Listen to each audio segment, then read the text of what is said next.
Joining us now is Wendell Potter. He's a former health insurance executive turned whistleblower.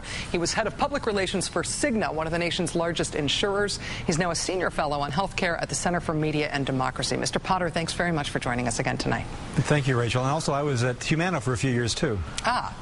Which makes it all the more relevant to have you here. Thank you. Thank you. I have to say that I was upset. I was sort of shaken up by these industry documents that were made public this weekend. Internal rules that say you can't cover police officers, you can't cover firefighters, don't cover anyone who's going to have a baby. This pre-existing condition system was created by the industry. What was the purpose of it, and how has it worked out for them? Well, it's worked out great for them. They've been able to avoid paying out billions of dollars in claims over the years because of this system that the industry created. And they did this primarily to be able to avoid anyone who might need health insurance. They've had such a sweet deal over many years by avoiding or not having to accept anyone who applied for coverage who might have had some kind of illness in the past. In fact, there are some professions in the industry that in the past they've actually written "do not quote." So it's something, and in fact, healthcare workers are among those that health insurance companies would rather not have to cover if they had a choice. What about when somebody already has coverage? Do pre-existing condition clauses factor after somebody's already been granted coverage in order to avoid paying specific claims or in order to drop them? Absolutely does. And this is in the individual market where someone doesn't have access to health insurance in the workplace. You have to fill out an application, and you are expected to try to remember everything that you can throughout your medical history, throughout your life. If you miss something, if you forget something, then if you do get sick, if you do have medical claims, the insurance company will go back and look at that application, and they will have better memory. They will have better records than you will have memory, and very often they will cancel your coverage, even though you've paid premiums year in and year out, every month on time, even if you had acne or something like that.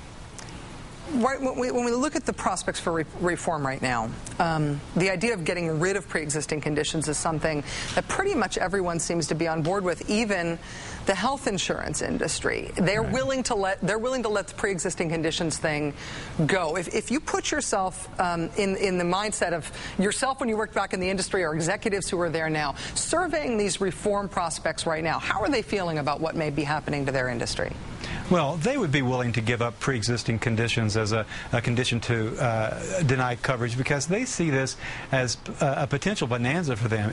And they've already gotten the president to go along or change his course and agree that everyone should be forced to get coverage. And that would mean that if there's no public option, they would have billions of dollars in new revenue that would come from new policyholders, and for those who can't afford to pay their overpriced premiums, taxpayers' dollars that would go into these companies, and a lot of it would come out on the other end in terms of profits for the shareholders. So it's a sweet deal for them. They have said in the past, by the way, that they'd be willing to give up pre-existing conditions. They said this in congressional testimony back in 1993.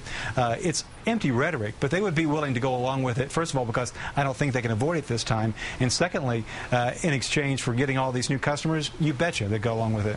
When I think about my own health insurance coverage and my own family's experience, my friends' experience with health insurance coverage, I have been through a long period of my life when I was uninsured. A lot of people in my family and my friends have been through time when we were uninsured.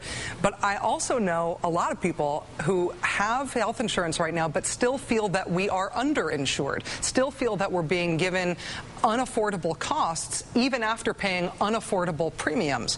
Do you feel like the sort of new regulations for the industries, including getting rid of pre-existing conditions, but all the other things that are being proposed, would actually make our insurance less bad if we're all going to be required to have it? No, I think it would make it even more bad. Pre-existing conditions could be eliminated, and I think they should be made illegal a long time ago. But a lot of the legislation would still enable, in fact, it would sanction or enable the companies to continue shifting more and more of the cost of health care to us. The so-called premiums might be more affordable comparatively, but on the other end of that is that they would make us pay more out of our own pocket for coverage. So the goal of making sure that no one has to file for bankruptcy because of medical bills is a pipe dream with the kind of legislation we're seeing right now. And that is the argument for the public option to compete for the private system. Exactly. Wendell Potter, former head of public relations for Cigna, also formerly with Humana. Thank you very much for coming on the show tonight, sir. Thank you, Rachel.